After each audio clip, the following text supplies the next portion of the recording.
Okay, so getting back into our coverage over the X-Men, we're going to pick up with Deadpool issues number 5, 6, wait, sorry, scratch that, 6, 7, and 8. I don't know why in the world I threw 5 in there, but anyways, this is a three-part storyline where we're going to see Deadpool having to face a character that has multiple personalities. And matter of fact, as we get into the opening page of the storyline, we're picking up with a character who at first we're not really able to see who it is, but as the chapter goes on, we begin to learn more about this actual character. But like I said, this is a character who's dealing with multiple personalities. And so we see her just sitting in this room, right? And while sitting in this room, all of these different personalities are expressing how they feel about her or what they should possibly do. And so we kind of learn right off the bat that this person is currently at a facility for people who are facing mental health issues.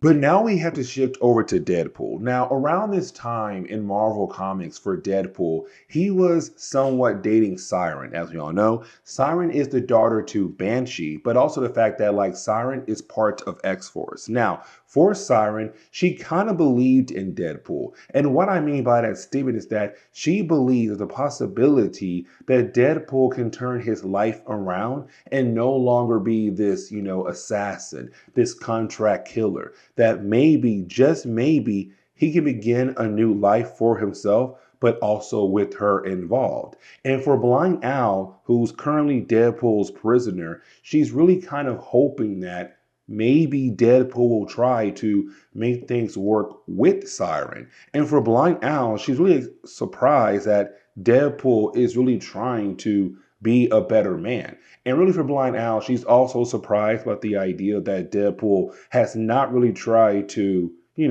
have some sexual time with Siren. Now, you do have Deadpool go over to the Hell House. And the Hell House is where you have Deadpool usually being able to collect different contracts to go after different people. Now, here's the problem, though, because even though you do have Deadpool being able to make his relationship better with Patch, the owner of Hell House, you didn't have Deadpool try to find a contract where he does not have to kill anybody, but still being able to collect some type of money. Now, all that being said, you didn't have Deadpool find one contract where he's being asked to break somebody out of a mental institute. Now, you also have Weasel pop in. Now, for Weasel, he needs some money. And Deadpool's all like, dude, listen, I ain't got no money for you. So, like, figure it out. But you didn't have Weasel find another contract for the same woman. So, two different contracts. Where one contract, the one Deadpool has, says, hey, listen, I need you to go out of your way to break somebody out of this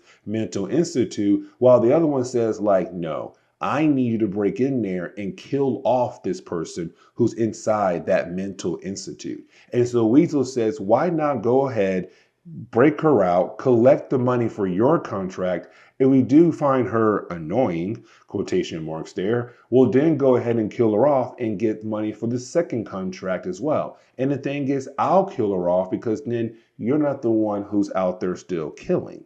Now, as we get into the second half of the storyline, I kind of want to sit down and say something real quick.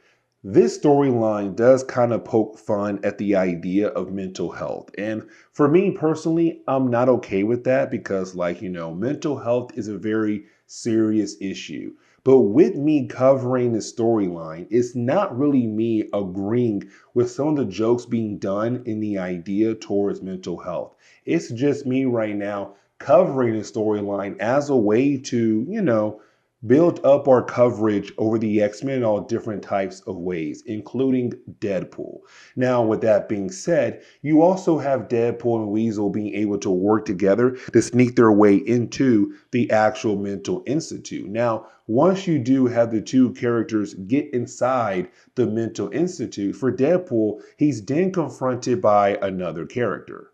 And that would be the Vamp. Now, for me, I kind of feel like for Marvel in the 1990s, they were really trying their best to make new characters to only be a Deadpool villain. But the problem is, this character right here, she dies like 12 issues later and never seen again ever in Marvel Comics. Now, when it comes to the Vamp, She's right now this super strong lady who's also a telepath. She was able to read Deadpool's mind, knowing that he was Deadpool under disguise, but also why Deadpool's there at this mental institute, which is, of course, to kill off his target, or really break his target out of there, but allow Weasel to kill off the target. Either way, you do have the two characters fight against one another. Now, while they're fighting against one another, you didn't have Deadpool use a grenade to hopefully get rid of her for good. The problem is that you didn't have the vamp transform into a different form, which of course is known as Animus. Now, for Animus, in this form, she has a whole different range of abilities, where of course for Deadpool, he does somewhat struggle. And so while he's fighting against Animus, he runs into Mary. Now, Mary is the character who put the contract out there, where basically she wanted someone to break into the mental institute and kill her off. Now, for Deadpool, he's kind of like, wait, whoa, you were the one with a contract out there, but on yourself? Like, you want me to break in here to kill you off? Now, I want you to realize real quickly, this is the character who has the multiple personality disorder. And the reason why I'm bringing that up, because right after you have Deadpool realize that this married person is the person who wanted him to break in here and kill her, you didn't have Deadpool have to continue to fight against Animus. Now, thankfully for Deadpool, you do have Weasel appear with a vehicle that crashes right into Animus. And so with Animus now being officially done for this chapter, you did have Deadpool and Weasel go out of their way to break Mary out. But Mary's personality had just switched, where now she's somebody who wanted to have some sexual time with Deadpool. And for Deadpool, it's kind of like, what in the world is going on here? Because once you do have Deadpool take her over to a nearby hotel, for Mary, she wants to freshen up. So while she's in the bathroom, you have Deadpool kind of work everything out in his head, where he realized that one of the personalities in Mary's head did hire him to basically break her out, but to also kill her. Well, you had another personality that most likely hired Deadpool or tried to hire Deadpool to just break her out. There's another personality that hired Vamp to go after Deadpool to make sure that Deadpool won't be able to break Mary out. And so for Deadpool, he realized if all of those different personalities are officially gone, then what's left? And that would be Typhoid Mary. Now, this is a character that we have talked a lot about on my channel, but really more over in Daredevil comics. And really, her first few storylines took place over in Daredevil comics. But she is somebody who does face the mental illness of having multiple personalities.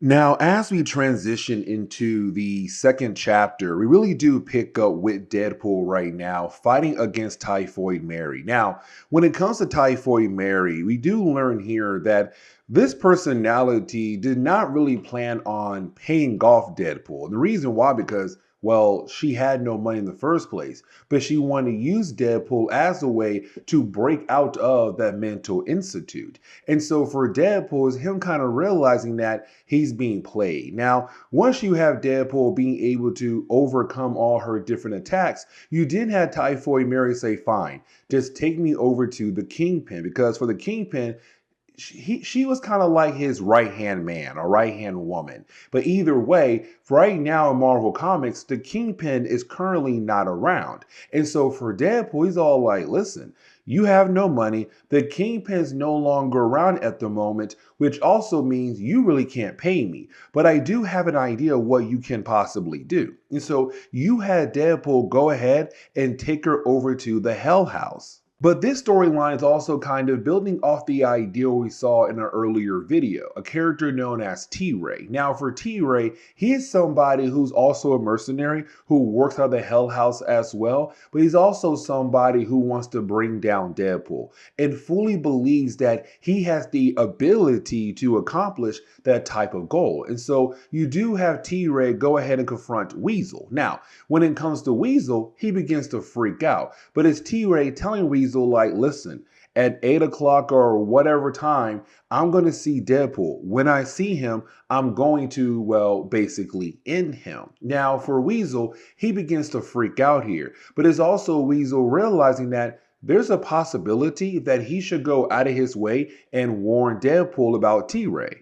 But for Deadpool and Typhoid Mary, they had headed over to, well, the Hellhouse. Now, for the Hellhouse, it's Deadpool saying, look, if you can't pay me back, then you're going to work here. And while you do work here, it's going to allow you the chance to, do some different contracts as a way to pay me back. Now, at first, they're kind of like, should we go ahead and take her in? But after a while, they do realize that it's probably okay to go ahead and take her in to allow her the chance to, kill off some people as a way to pay Deadpool back.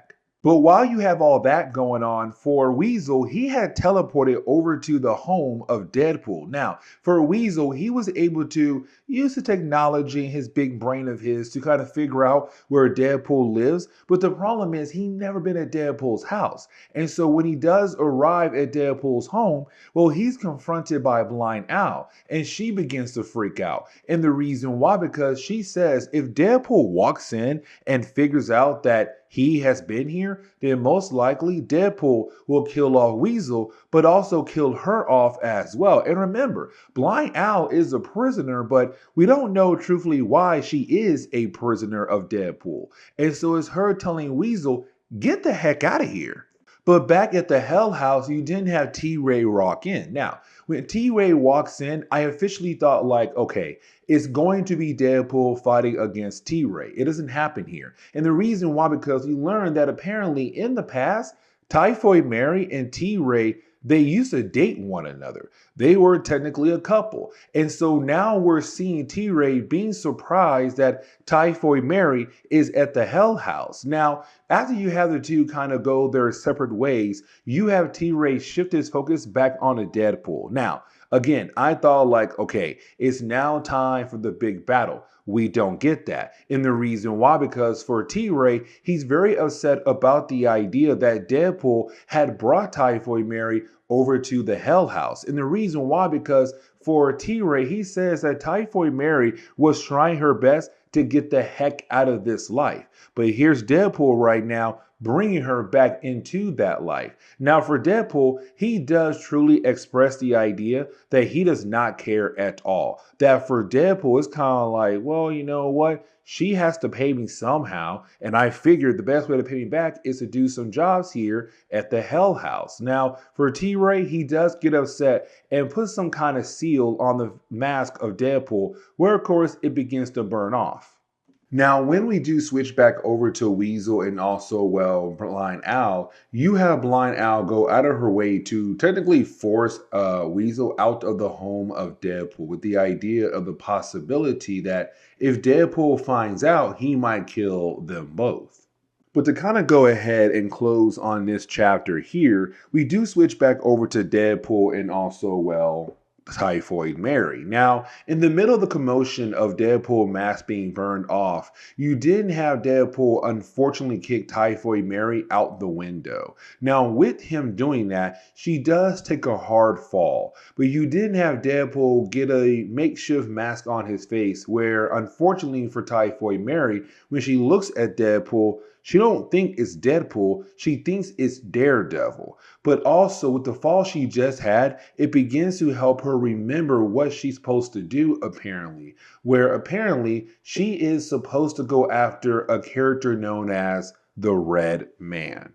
Now, when we do transition over to the final chapter of this storyline, we really do pick up with Deadpool at the moment right now, back at home. Now, he's in San Francisco home where he lives with Blind Owl, but apparently Deadpool had brought a dog home, and the dog is kind of really hyperactive. And for Blind Owl, she does not like the idea of the dog, and she really wants Deadpool to get the dog off of her, but also take the dog away. But as we all know, for Deadpool, he finds everything a tad bit funny. So you have Deadpool basically leave Blind Owl with the dog. But you then have Deadpool head back over to where he has Typhoid Mary at. Now, this kind of leads into a storyline where it's Deadpool now saying that he wants to help Typhoid Mary out. He wants to basically help her fight against her demons. Here comes the big problem with all of that right there, because at first, for Typhoid Mary, it does seem like she really does want to take Deadpool's help,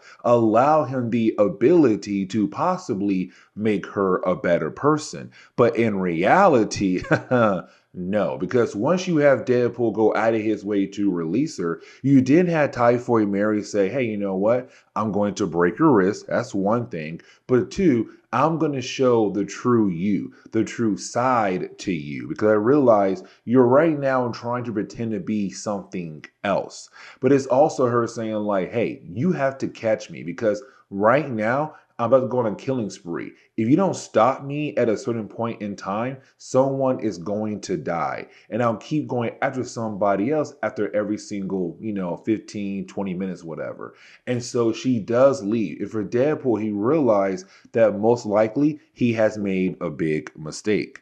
But you did have Weasel stop by to the home of, well, Deadpool once again, where he's then confronted by Blind Owl. Now remember, in the last chapter, she told him, like, never come back here ever again, because if Deadpool finds out that you were here, most likely he'll kill me and kill you. But for Weasel, he wants to sit down and have a conversation with Blind Owl.